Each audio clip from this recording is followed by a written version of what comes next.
Well, howdy guys and gals, backwaters and backroads here obviously. Give me a few minutes to show you the Ice Castle fish house that Nancy and I and Wavey, I suppose, have refurbished or remodeled or improved, maybe. I'm going to turn the phone around and I'm going to show you. Well, let me take a few minutes while we're out here just to explain to you what this is. For folks who aren't from the upper Midwest like this is where probably 95% of these are at. They're Ice Castles, fish houses. They're made in Minnesota. And very popular. I think they're actually the best-selling RV on the market if they're classified as an RV. They do make RV versions of them with like water tanks and sinks and bathrooms and stuff like this, but a lot of the old ones or the original ones are just they're more like fish houses, which I'll explain a few of the features of them.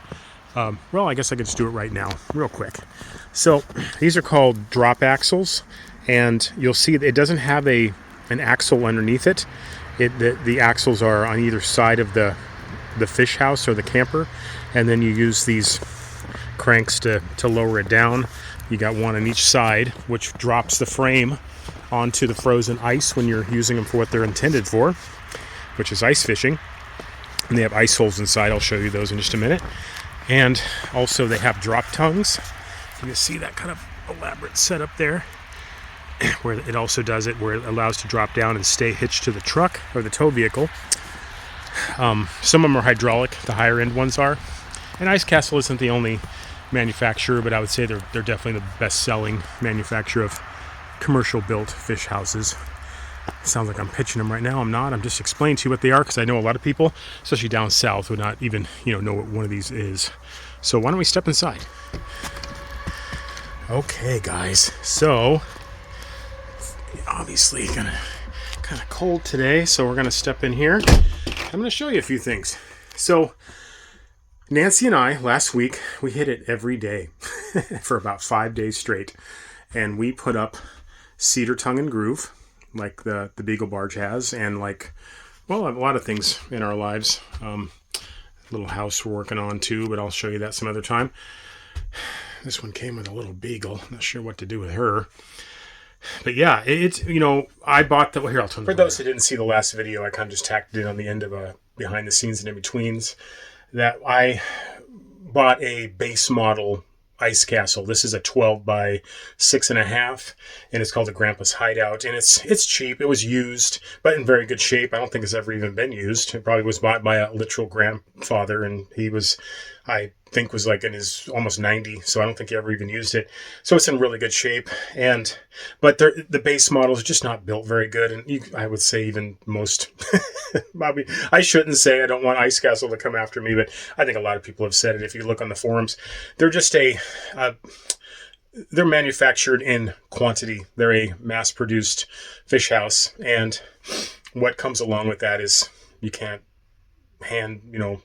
it's not a craftsman type of approach to building things. It's a build them as fast as you can and as cheaply as possible and kick them out the door. But that said, the frames are tough. The frames are well built, and I think they have their own division for building their own frames, or there must be a subcontractor that builds them. But they're really tough. They actually, there is some manufacturers here in Minnesota and the Midwest that build all aluminum fish houses, like Yeti with 2 T's, Y-E-T-T-I.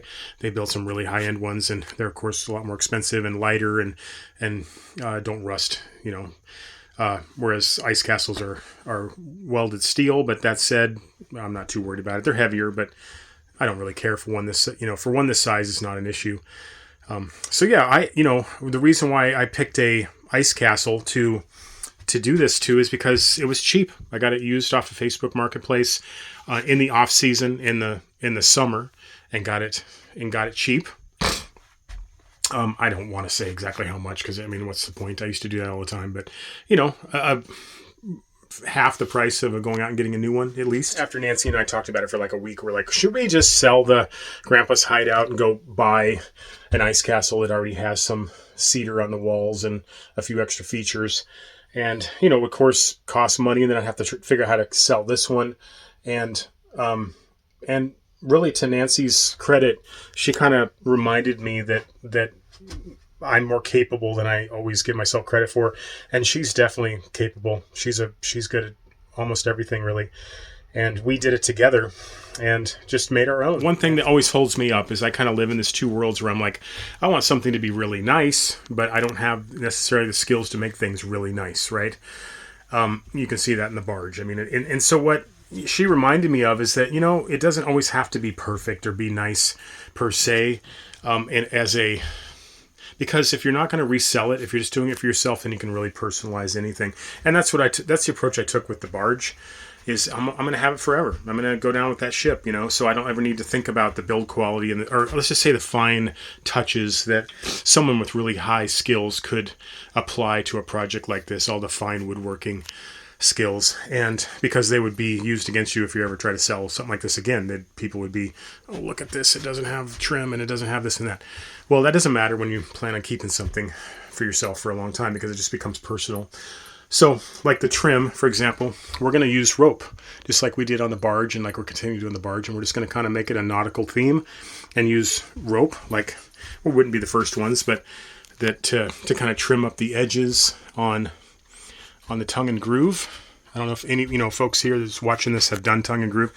It's not exactly a hard job. It's kind of a tedious job, but if you really want to do it good, like we're talking, you know, a lot of times, you know, cabins and people, you know, it's something that people usually that have, you know, some money will have done when they build a really high-end home. Sometimes you'll see these homes that just have the ceilings and all the walls are all tongue and groove cedar, and there's different grades of tongue and groove cedar and pine, knotty pine and stuff.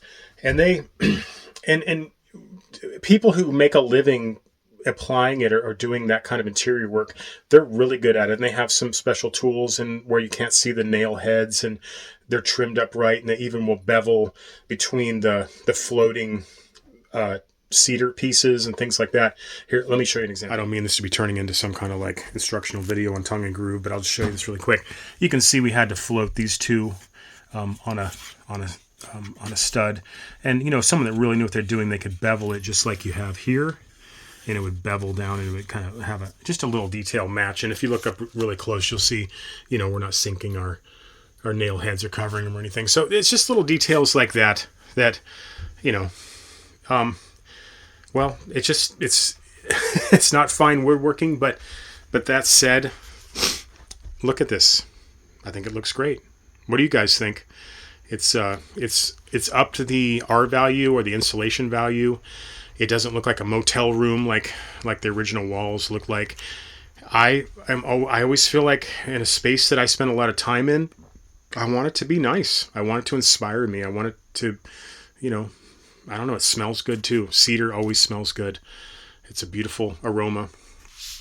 And so that's why we went through the trouble to just cedar this, and we figure we'll just use this camper for as long as we can. There's no intent on selling it again. So yeah, what else can I tell you? It came with a scissor couch that like is a couch, and then it pulls out into like a double bed or a single bed for one person. Usually an ice castle of this size will just be like one person using it. You know, it's literally grandpa's hideout. But, you know, when it's Nancy and I, we expanded the bed out. I'll show you some footage of that.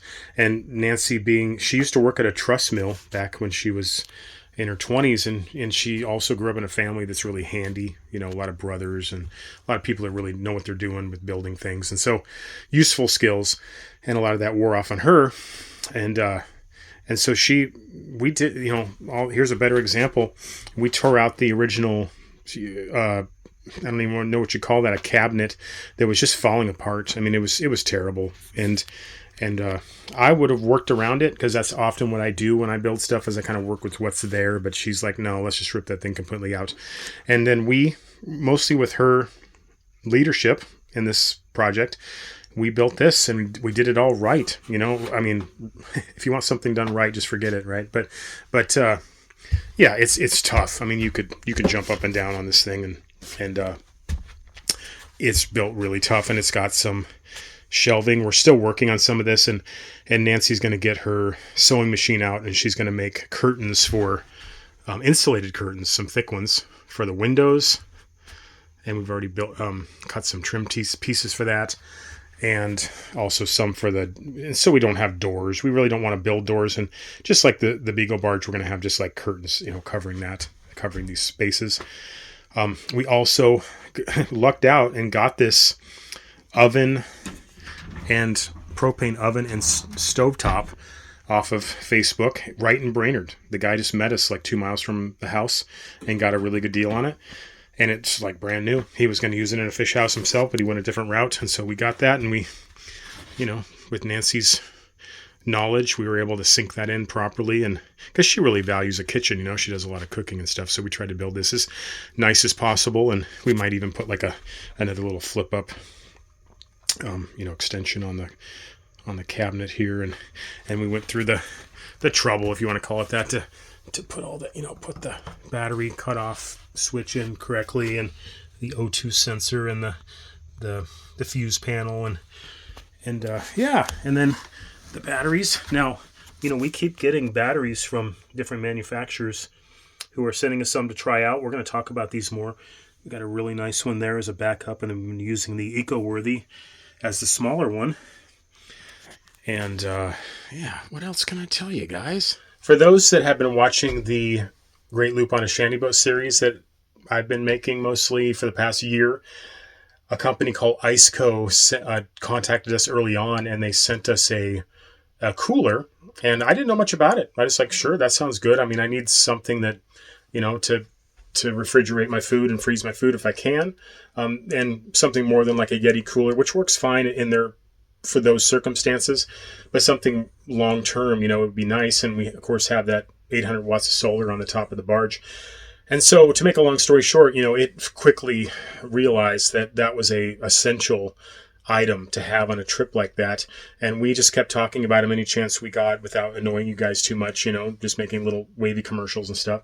And they were happy with us. They gave us a discount code, which we always put in the description of all the videos. And about a month ago, we just reached out to them again and said, hey guys, have you been happy enough with our deal of us mentioning IceCo's to maybe send us another model and we could try it this winter?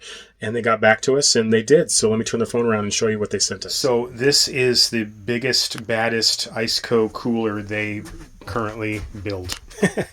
And it is awesome. We're going to call it the big boy IceCo. I think even Hannah at IceCo, which we talked to, our representative, she even said that's okay. She uses the term too. And they've got, so you can have either side be the fridge or the cooler. We're going to go with the smaller side on the side on the fridge, which would be this side because it has the indentation for having the components that makes it a cooler. And we're going to use the bigger side for freezing, for the freezer side, because Nancy, has a lot of frozen meat and stuff from her homestead here, and so we can take a lot of food on the road with us and not have to, waste money. And we got healthier food. So, so you're going to see a lot more of this in upcoming videos. We'll make little tolerable, like we've done with the Great Loop and a Shanty Boat series. We'll just do little 30-second Wavey commercials. She likes making her commercials, you can see. And we'll talk about the IceCo and maybe a couple other things that have been sent to us. And IceCo is nice enough to send us two. This is a battery that is magnetic, and it'll power. I haven't even really. We can just stick it on the side of the IceCo, and it'll run. It says in the literature, we're going to test this out, but it'll run this for 8 hours or more. Depending on the weather and the ambient temperature, of course. So, and when there's times when we can't keep up with it with solar, like let's say we're in Maine or something this winter, one of the options we can keep the IceCo powered up would be with the battery. So we're still in the process of decorating it. I'm a big decorator. I think more than Nancy is. She's kind of pragmatic about a lot of stuff, and I like aesthetics, So we got this at a thrift store for hanging stuff. We might, it's a good spot to start out. We might move it. We're still working this stuff out. We're probably going to put a wood stove in here somewhere, but we'll get back to that. We're not going to do it before we leave in the next week or so, but I would say a wood stove in there. So yeah, guys, that's pretty much what I can show you about the ice castle. There's a lot of ice stuff going on. IceCo and Ice Castle. We're not sponsored by Ice Castle, but we certainly would if you see this and you want to email below. But I just got a propane line for the oven, and I'm gonna go hook that up right now, and we'll find out together whether our install worked correctly and we can get it powered up. So, and I picked up the spare tire for the ice castle also at a Tractor Supply for $170, rim and tire. You got to make sure you get the 6 lug that's on 5.5 centers, 5.5 inch centers, and I'll eventually either build or get a spare tire mount to mount it right onto the ice castle.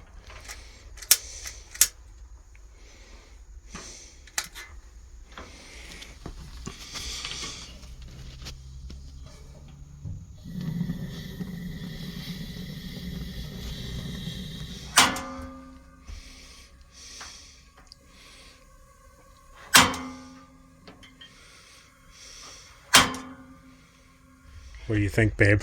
I like it. We're going to be able to cook your wonderful sourdough bread while we're out having adventures. Yep. It will be very useful. I guess I'll mention this too, guys. The reason why I've decided that an ice castle is better than like a camper, just a, regular old camper of similar size, is that they're more of a 4-season camper. I mean, they're designed to be pulled out on frozen lakes and used and slept in and fished out of and such. And so, we have a lot of winter up in this part of the world, obviously. And so I wanted something that I, don't have to put away as soon as the weather starts to turn cold. So this is kind of taking the place of what most people would just use like a pull behind camper. Maybe the one exception to that would be something like a Scamp or a U-Haul, or the campers you've seen on my channel a few years ago, being molded fiberglass, and a lot of them are made up in Canada, and so they tend to have more R value or insulation just kind of built into the process, and probably would be more of a 4-season camper, especially like a Bigfoot. Those are actually marketed as being a 4-season camper. But since I can't really afford a Bigfoot, we're just going to make this work. And I think it's going to work good. As soon as we insulate the floor, might insulate more of the ceiling, and it's going to be, I bet it keeps the cold out. We're going to find out together.